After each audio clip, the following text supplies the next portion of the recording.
Good morning. I just want to say good morning and just want to thank once again, really the city as a whole. I mean, we have seen a tremendous amount of unity, both from the mayor's leadership, city council, other city bureaus, our regional partners, and our state partners, really to set us up for success today. So I just want to express my appreciation for that, and for the men and women of the Portland Police Bureau that are working long days right now and adjusting their schedules and sacrificing their personal time to be available to support the city and the community. So I'm really grateful for that as well. But questions? How are you guys preparing? I mean, we kind of go back to what we've seen over the last 4 or 5 years. How are you guys getting ready for tonight? Really, the next couple of nights, because we're not going to. We were talking before it came down here. We're not going to know election results for a couple of days potentially. Yeah, so a couple of things. One, we have been preparing for this since I came on board last September. I made this a priority immediately, added additional staff. We've obviously talked about reconstituting the rapid response team. We've sent our outreach officers, our what we call our liaison officers, to national training. We've been back to Ohio, other places. We have participated in some international conferences. We sent some of our incident commanders and leaders over to London, where they presented and received back information. So we can say confidently we are looking at best practices across the board. We brought in an independent consultant who reviewed our actions over 2020, took that feedback, have embedded that in the process. We've also done a tremendous amount of training just on the ground with our members around mobile field forces, which are patrol response, as well as the rapid response team getting monthly training. And then, finally, we have, been working really diligently and closely with the community. We've been in conversations with numerous groups, both activist groups, business leaders, neighborhood associations, being very transparent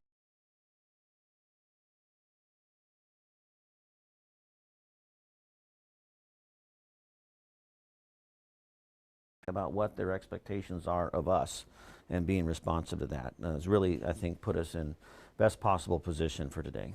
To Joe's point, there are a lot of unknowns with when we're going to get results, when people will react to those results.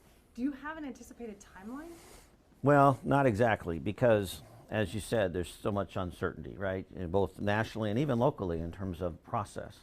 In policing, our job is to try and mitigate risk. We're never going to eliminate risk, but we try to mitigate the risk. And in doing so, we do that through preparation and planning.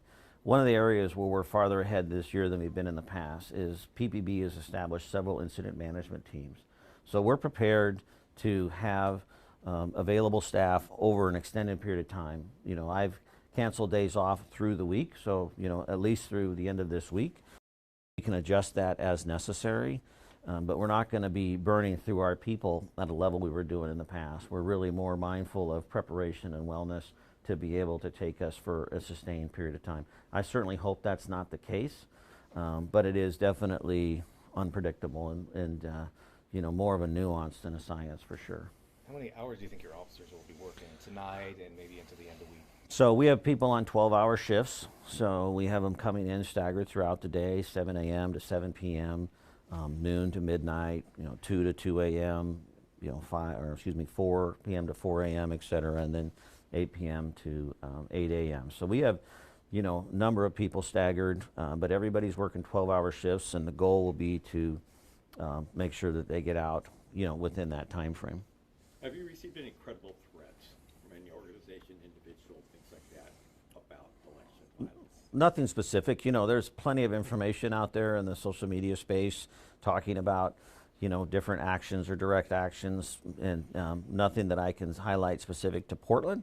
But, we're definitely in communication nationally, both with our federal partners and other police agencies. I'm in regular contact the last 24 hours with other police chiefs around the country, as well as the FBI. So there's a real increased amount of information sharing and an increased amount of commitment for a safe and equitable election. The conversations that I'm having with chiefs across the country, regardless of the community they're serving, are all striving for the same result, which is a safe environment where people can participate in the democratic process, have their vote counted, have it be seen as a legitimate process, and moving forward to whatever the outcomes might be.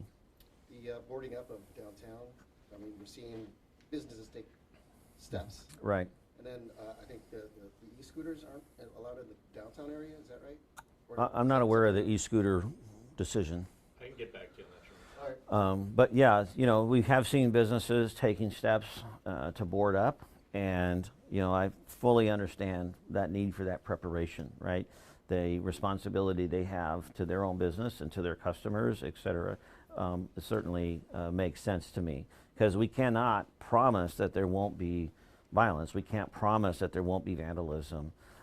We've made it clear that we are going to interdict that behavior to the best of our ability and stop that as soon as possible and have people be arrested and charged appropriately. But I can't promise that to anyone, and so I understand why businesses are taking these steps. We've made a decision as a city, for example, we're not doing that with city properties at this point. We may have to adjust that depending on how things go, but I have hope and a belief that that those events are going to be few and limited, but I'm also not a business owner, and I understand why they would want to take those precautions. Have you set any thresholds for requesting assistance from the state and federal government? Well, we have already, in partnership with the state. I've spoken with the state police superintendent this morning, Casey Cotting. Spoke with the governor a few weeks ago. We have great support and advocacy both from her and from our OSP partners. We do have state police teams that will be on the ground with us here today and throughout the course of the week, so thank you for that participation. In terms of the federal role, obviously we're speaking with the FBI in terms of intelligence information and sharing.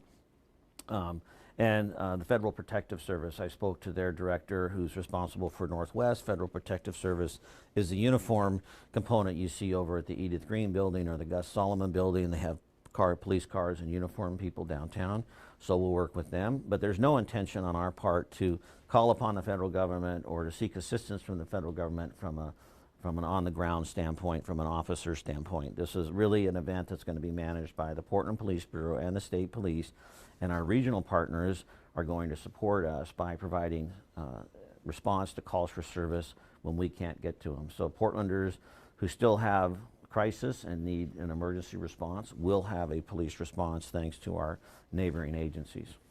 You mentioned that you've been in touch with other police chiefs elsewhere.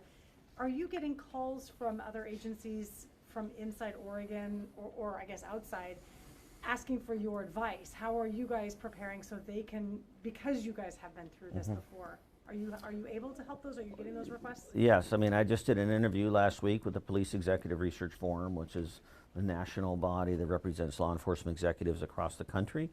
About 3,000 or so folks participate in that, and we did an interview last week and spoke specifically of 2020 and how we're prepared for 2024. People are looking at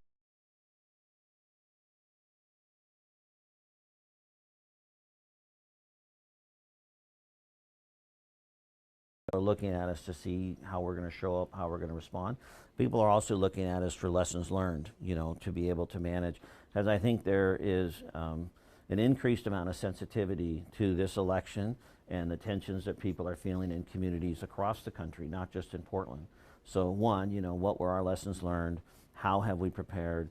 And what are we looking forward to the future? And I couldn't be more proud. I mean, when you look across the country, I have not seen personally the unification that we're seeing here from, folks across the board, really in alignment about our intended goals.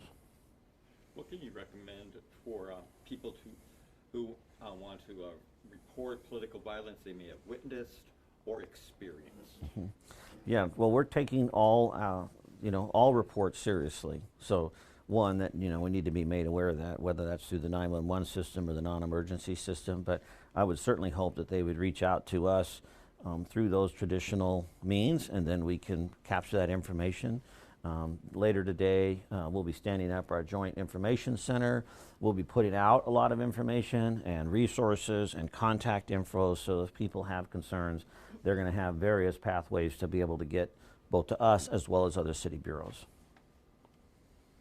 We good? Anything else, guys? Good. Appreciate you. All right.